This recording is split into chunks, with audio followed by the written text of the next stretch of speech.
You know, the most heartwarming hot topic right now is President Obama shocking his vice president, Joe Biden, with a surprise that brought everybody, including all of us, to tears. Take a look. In a country...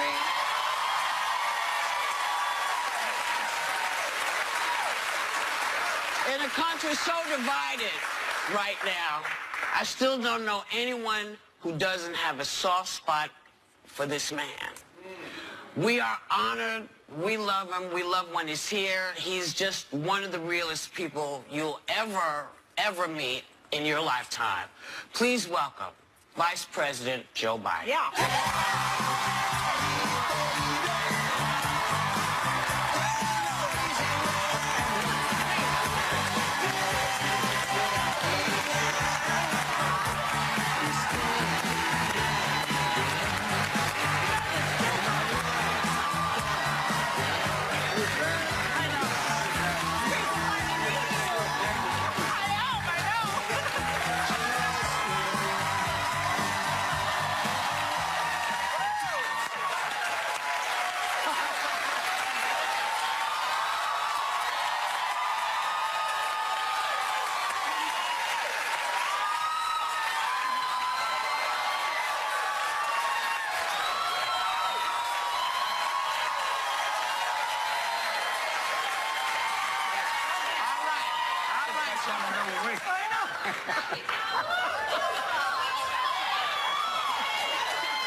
You're like a rock star, you know that? You're a rock star.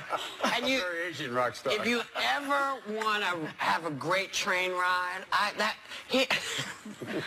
I was on Amtrak one day coming home to New York, and I went to sit down and said, "Oh, no, you can't sit there. You can't sit there. We need your movie, Miss Goldberg. Please, please come with us." I was like, what? Because, you know, I'm like, why can't I sit here? And they wouldn't tell us. And so I said, okay, and I just went and sat where they asked me to sit. And about 15 minutes in, the door opens, and who comes rolling through? He's on his way home. He's on his way home. You always took the train, didn't you? Always took the train. 8,200 round trip. Wow. Oh, my God. Now that you were counting it all. They counted for me. Oh, my gosh, they counted. Oh, yeah, it's like amazing. And then yesterday, President Obama kind of shocked you. You sure hell did. Yeah. And awarded you the president. This is an award that you should get. Yeah. You have given such great service to this country that you should not have been shocked. I guess he got you because you didn't think it was going to happen that way. But so you're standing there, and then you realize it's for you, and you burst into tears. Yeah. Look, first of all, I don't think I did deserve that. No, don't. I'm not looking. No, I'm being serious. But secondly, I had not the slightest idea. I didn't even know this. What I was told, Whoopi, was we're going to have a toast, and I thought that meant my family and his family would become very close over the years. My granddaughters, his daughters, are each other's truly best friends, etc. And I thought the families were going to sit down and sort of reminisce about, you know, the last 8 years and what we've been through. And I walk in and I see everybody it's been important in my life in the room. First of all, that shocked the hell out of me. It did. And then we started, after it was time to walk out, you know, I made my comments after his beautiful comments, and I made my comments, and I started to walk out, and there were military lined up on one side, and they said, no, the other side. And I thought, well, maybe they want me walking out through the military. And then when that guy came up with the medal, I thought, who the hell is this for? Yeah. No, I really didn't. I swear to God, I didn't. He's been extremely generous. He's become a great friend. That was such an emotional moment for you as well. You said you were completely shocked, but why did it move you to tears? Well, you know, it's, he and I have been through a lot. And, you know, you all know it, whether it's in your business or it's in any, you learn someone's, relationships are built based on trust. And trust occurs when you're thrown together in a circumstance where there's a lot of pressure, and you watch the other woman or man react, and you know when they have to rely on you and you have to rely on them. And the deal the president and I made when he asked me to be vice president, I think I talked on the show about this once before, is that I said, he said, what do you want? I said, I just want to be the last guy in the room. I'd just be literally the last person in the room in every major decision. Whatever you decide, I'll back up, but I want to be able to have my point of view known. And so I got to watch this man make some astoundingly difficult decisions. Just he and I in a room as I walked out, and he's left that to make that decision. And so he had to learn to trust me, but in the process, I learned to trust him. And so he became, for example, the only confidant beyond my immediate family when my beau was dying. He knows everything about my children, me about his children. I mean, it's just, and so it's grown in a way that is real, but it's born out of this notion of just trust. Yeah. And respect. And a great deal of respect. I have enormous respect for him, and so it's just been a great ride. So, Joe, let me I call him Joe. I know. Can we call you Joe? Yeah, you can call. Yeah. We called President Carter Jimmy when he was here. No, you can call me Joe. Yeah, You can call me JoJo if you want. I'll call you Big Joe B. But here's the thing. We're going to take a break because we have lots to talk to you about. We want to make sure we have enough time. So we will be right back.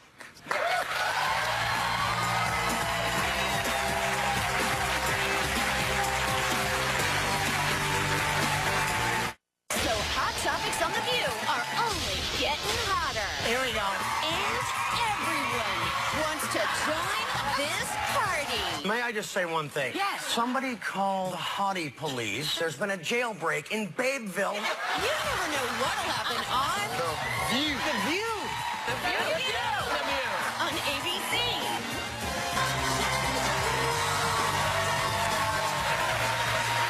And we are back with Vice President Joe Biden. So, Joe, I know I'm going to call you Joe now. It's all right. So as you leave the office, the country, they say, is very much divided.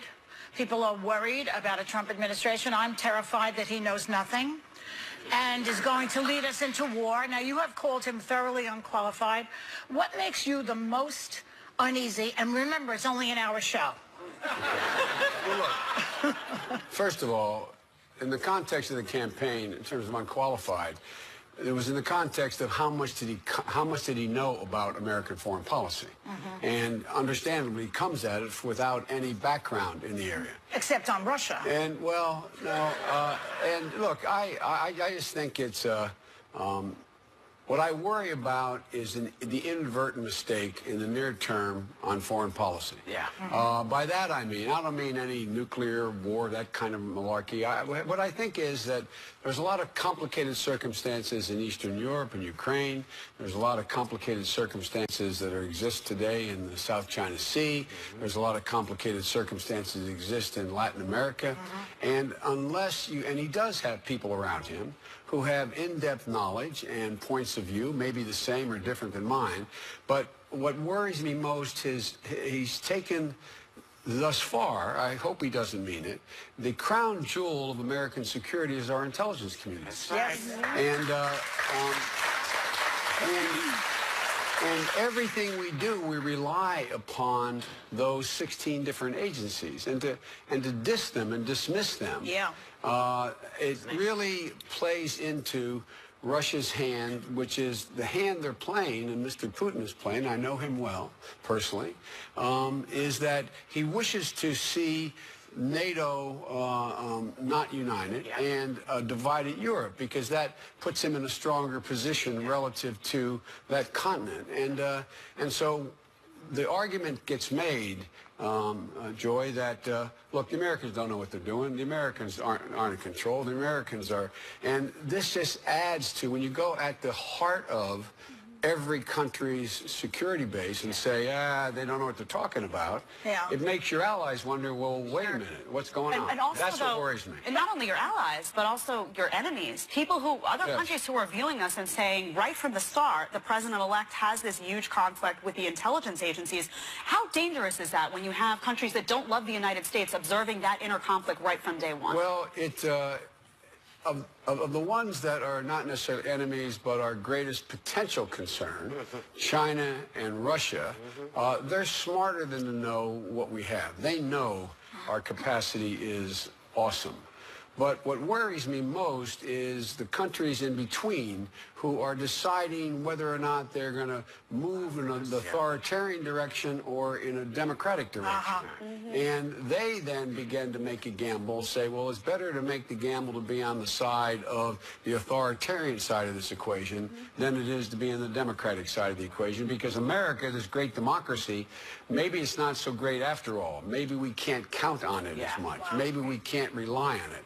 I was down in Australia with the new prime minister. He's a repeating prime minister. He won re-election by a smaller margin. They asked me to come down to solidify the relationship. We have Marines in Australia. And while I was there, I got a phone call from the president of Latvia. Could I please urgently come to Latvia, Estonia, and Lithuania? And I asked why. And they said, well, the Republican nominee at the time said he's not sure he'd defend us against Russia. We're part of NATO. What's going on?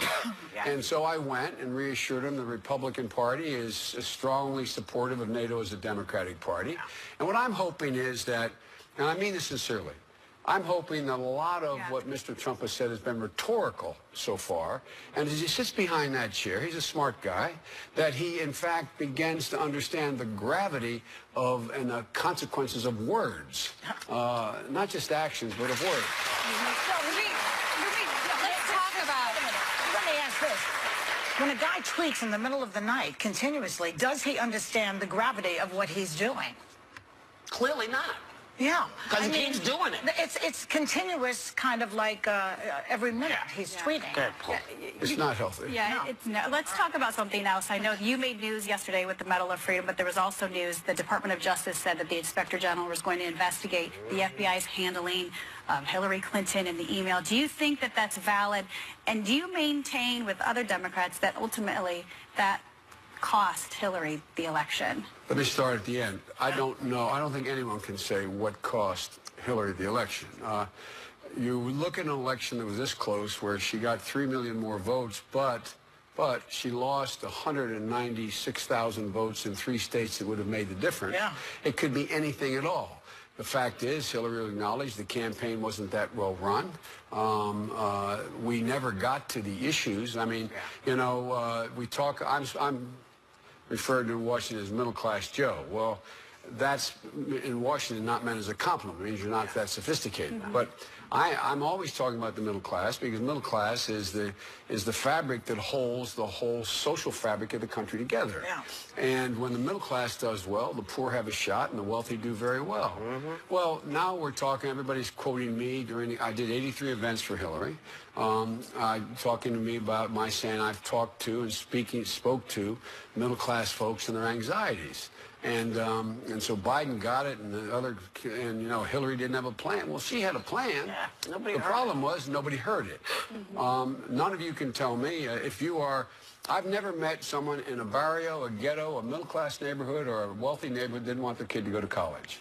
Yet one of the great things Hillary had, and we had, is a way to pay for free college.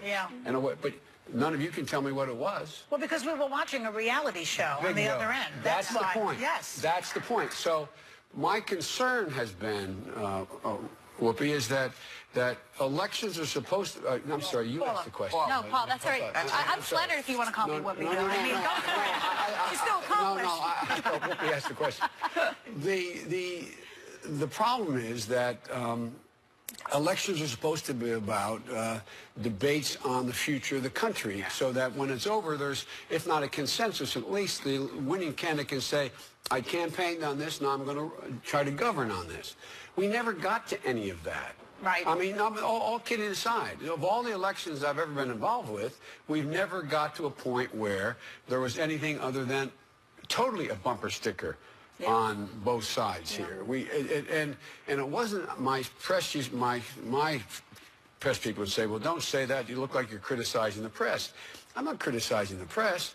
When you have when the story is guy says I groped people, or and then on the other side of the story is, well, the way we can pay for community colleges eliminating stepped-up basis. Well, what are you going to cover? Who's going to win? Exactly. No, Who's going to bear responsibility for covering so, that? but it wasn't even. I don't know what you could have done, quite frankly. We call that a false equivalency very often. They would say this was just as bad as that, and it wasn't. We're going to take another break, Sure. because Sorry, we only have a little time with you. Cut me off on these So questions. we'll be right back with more from Vice President Joe Biden.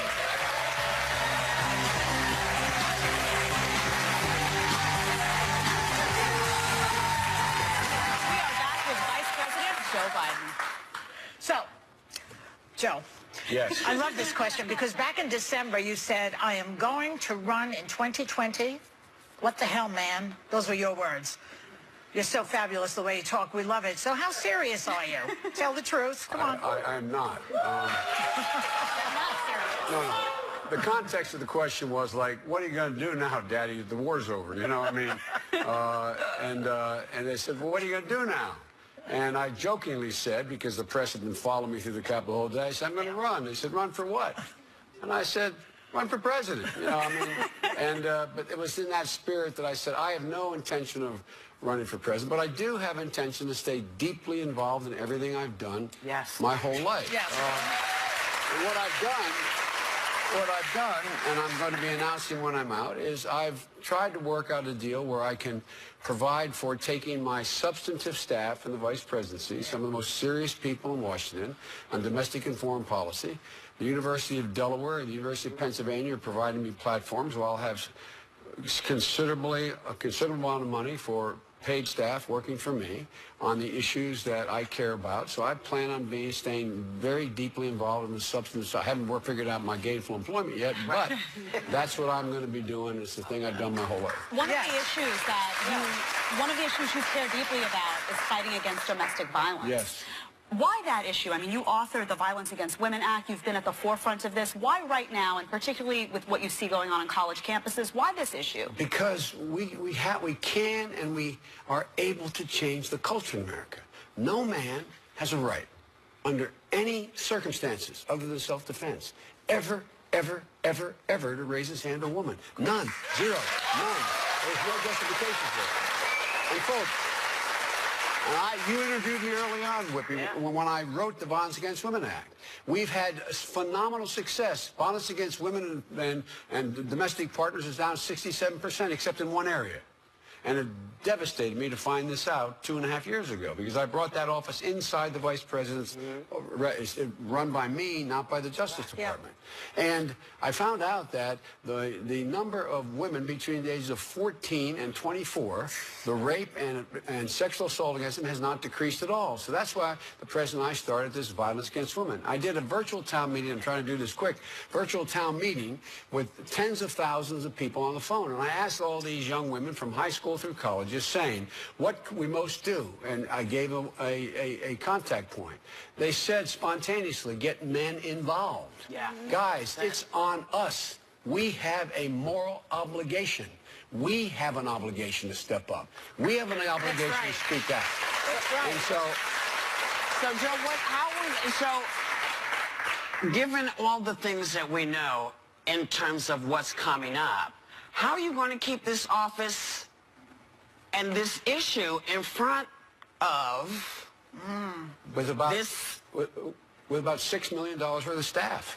Wow. And I'm going to have a full-blown staff of the leading people in the country on cancer care, on foreign policy, on domestic policy, and violence against women. And I'm going to run an entire operation and out of the University of Delaware, where I have, if you name the 10 best people in the country on this issue, 3 of them are going to be working full-time with me and the other working along. Let's talk about the other thing, because in 2015 we all mourned with you when your beloved son Bo passed away from brain cancer. And after you leave office, you're going to work tirelessly for cancer research, right? And your initiative, Cancer Moonshot. Yeah. So you have very ambitious plans to cure cancer. Are we close? Yeah, we are. Look, one of the things I found out, I know this is short, but until 5 years ago, There was no coordination in the cancer area. Now you hear a lot about immunotherapy, using your immune system. Well, it was viewed as a voodoo science 6 years ago, 7 years ago. Now it's at the center of things. It's being funded. Virologists, biological engineers, this whole conglomeration of people. When Nixon declared the war on cancer, he had no army, he had no weapons, he had no knowledge. And we set up a structure that was set for medicine not sharing information. The image was sort of Dr. Salt curing polio in a laboratory. Now it's a collaborative effort, but docs don't share well. And so what I'm able to do, and I think I'll continue to be able to do with some of the leading people, including Nobel laureates joining me in a Biden initiative when I leave here, is my ability is able to convene. To convene people and to break down these silos. One case in point, I got a call when I was trying to reorganize the federal government, which we did on this. I got a call from IBM. Do you want to have Watson? The supercomputer. Now, God forbid, you're a soldier, you get cancer, you get diagnosed at Walter Reed. They can do your cancer genome in a matter of a couple days. They can sequence it. It gets plugged into Watson. Watson has read every single solitary treatise in the history of the world on cancer. You can find out where you are. So it's organizational. That's what I'm going to be working on. I know we have to go to break real quick, but can you tell us first, how is Beau's wife and his two children, Natalie and Hunter? They're now 12 and 10. How are they doing? Thank you for asking. They're doing they're doing well. They still miss their daddy. That's why I try to go home every weekend. My son Hunter's always there. The way I learned from when I lost my wife and daughter and in an accident I got elected, and watched my two boys, how they had to deal with it. You learn a lot. And the one thing you can do is smother them with love and affection.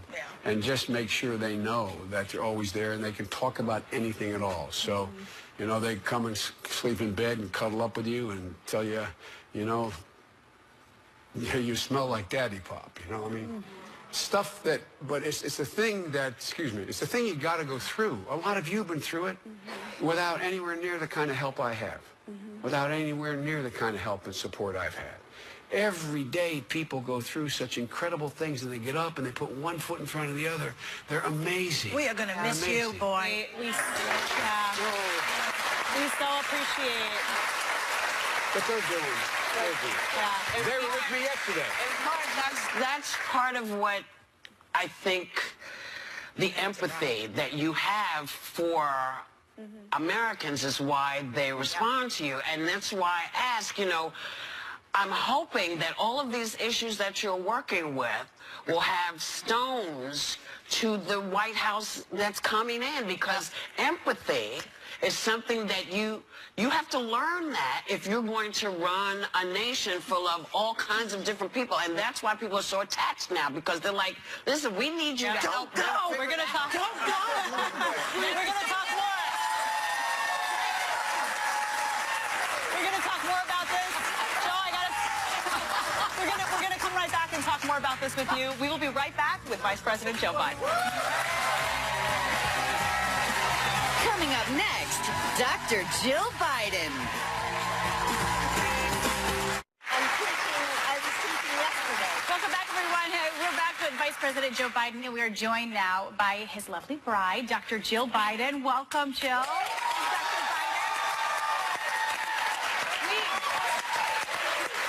It's so great to have you here. You know, we've been so honored to see you serve as our second lady, but you've done that. That's your full-time job, but you also have a full-time job as a professor. You've managed to balance that somehow.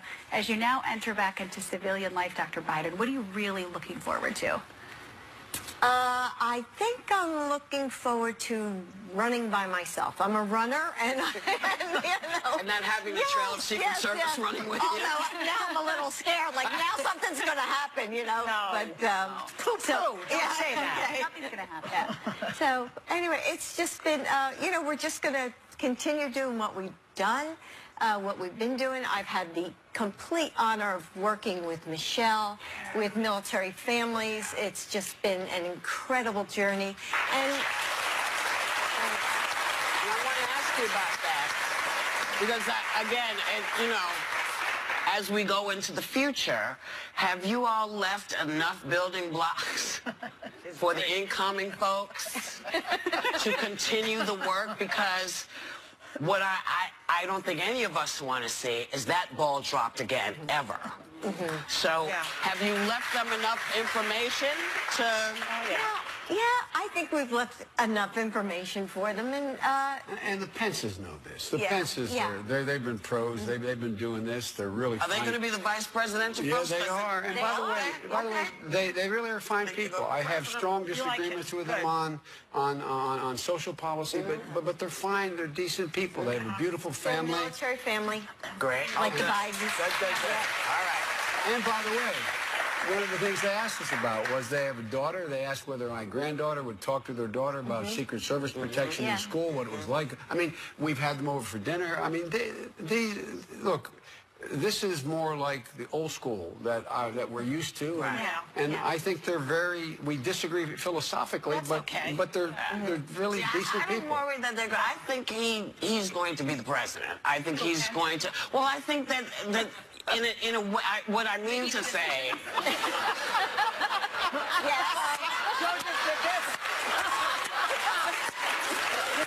is that I think there's going to be, because this is not an easy job. It's not an easy job, and you can't just saunter in and just tweet about stuff. So you're going to have to depend on somebody who actually knows what goes on in Washington. Do you think he would which come makes on me the show, think, Mike Pence? I bet he would. I would like to have him. Wouldn't we, Whoopi? well, we have asked him. And he almost came, and then he didn't. So, yeah, we'd love to have him. He's really busy right now putting this government together, for real. I mean, that's a transition. He's going to be even busier. I wanted to ask you, though, with respect to Pence, on the issue of national security, because that's the issue that when people look at Donald Trump, they get concerned about. You recently went into a meeting with Mike Pence, and you talked about some of these issues, and it was reassuring to me that you came out and said, you know what, I feel like things are in good hands. Can you speak to people on that a little bit? Because national security is the topic when people talk to me about their concerns, that's their number one red I flag. want to hear from Jill, because she's the best part of this family. But here's, no, that's God's truth. But here's the deal. I am confident Mike Pence has a clear understanding of American foreign policy, where the genuine threats are. We disagree, as we have, between mainstream Democrats and Republicans, but he is fully aware. I write personal security memorandum to him on issues that he's asked me to. Remember, I said the thing I most worry about is those middle-range countries where something could go wrong. So, but he's been so busy putting them together, he and I haven't had as much time to be together. So I personally write classified memorandum to him on the things that he'll call me and ask me about, or I'll call him about what's going on in Ukraine, what's going on here, what's going on there, the things that I've had control. So I have great confidence in him. I have great confidence in General Mattis. I have great confidence. There are serious people around the president who know a great deal about national security and foreign policy. Well, that's a relief. That is a relief. Can I just say, it has been such a pleasure, such an honor, such a delight to have both of you here, Vice President Joe Biden and Dr. Joe Biden. You said never say never about 2020, right? Yeah.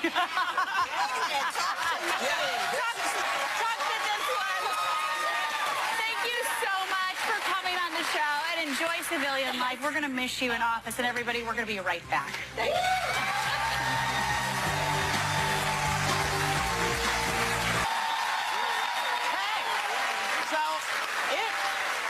It was a theme that echoed throughout this election. Millions of Americans who feel forgotten and are on the verge of losing everything. The harder they work to get ahead, the more they fall behind. An ABC News anchor and fabulous woman on her own, Diane Sawyer, spent a year and a half following some of these people for a special edition of 2020 called My Reality, A Hidden America. And she just joined us. Hey, Diane.